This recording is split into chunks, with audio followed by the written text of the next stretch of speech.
Based on the user's complaint's Elite Dangerous error code, Scarlet Krait may come at any part of the game, but the error primarily comes while mining, after finishing the jump, while landing at a station, or while logging into the game. Also, this is not a device-specific error, meaning that you can face this error despite what gaming device you are using. The error reads, "Connection error, could not reach the transaction server, press OK to return to the main menu." As per our research, the majority of the time this is a server-side issue, but sometimes it can also be the user's device or the network causing this error.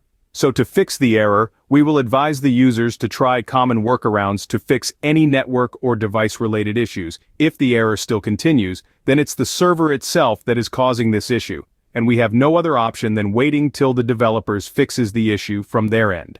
The first fix is simple. Just reload the game. Quit the game, disconnect your device from the internet, wait for about 10 to 20 seconds, then reconnect and relaunch the game. Check if the error still pops up. If reloading doesn't do the trick, try power cycling your gaming device and network. Shut down your device and disconnect it from the power source. Do the same with your router. Wait for around 5 to 10 minutes, then restart your device and network. Again, check if the error is still there.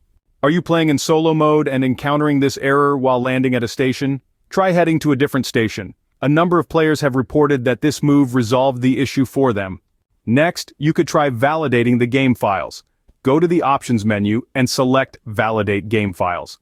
Also, check if there are any pending updates for the game or your device. If there are, install them, and then check for the error again. If after all these steps the error still persists, it's most likely a server-side problem. In this case, all we can do is wait for the developers to fix it. You can check the game server status on downdetector.com or the Elite Dangerous Twitter account for any announcements about ongoing issues. In summary, to fix the Elite Dangerous error code Scarlet Krait, you can reload the game, power cycle your device and network, head to a different station in solo mode, validate the game files, update the game and your device, or simply wait if it's a server-side issue. Remember, space exploration is a challenging journey, but with a little patience, you'll be back among the stars in no time. Over and out. If you like this information, don't forget to subscribe, it will be a great support. And for more tech updates, visit queries.com.